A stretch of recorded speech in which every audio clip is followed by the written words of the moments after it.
Welcome to Lincoln Financial Field. I'm Pat Gallen, and it just picked up the wind out here. It's crazy tonight. So without further ado, let's get you to PG's 3 to C. 3 things for tonight's Eagles-Cowboys game before we blow away.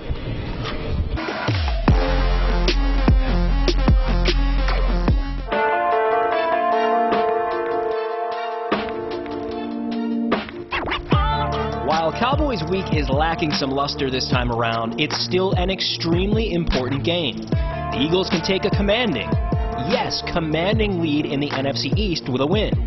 Dallas is an absolute mess right now. Their defense is atrocious, ranking 27th in the league in yards per game, plus they're allowing 35 points per game.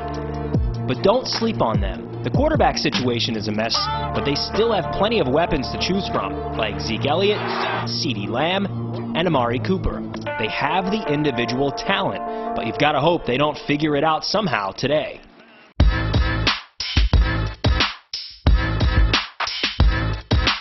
On one hand, it's hard to complain about Carson Wentz. He's once again behind a completely revamped offensive line. And he's still throwing to relatively no-named receivers and tight ends. On the other hand, he's making costly, rather elementary mistakes that are costing the Eagles. And he'll follow up an amazing pass with a head-scratcher. So which quarterback is he? Can he still reach the 2017 version of himself? Or is he more of the guy we've seen a lot of recently?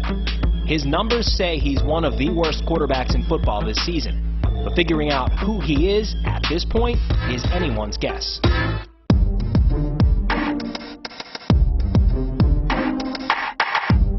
And while we're at it, who is Doug Peterson exactly?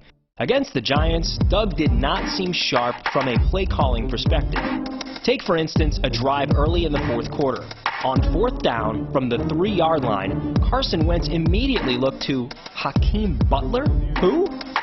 It was his first ever snap in the NFL, getting a huge target on 4th down.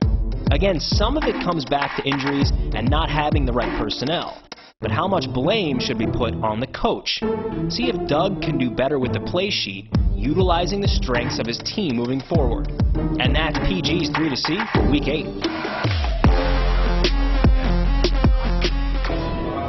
And one injury note, Lane Johnson is a game-time decision with knee and ankle issues.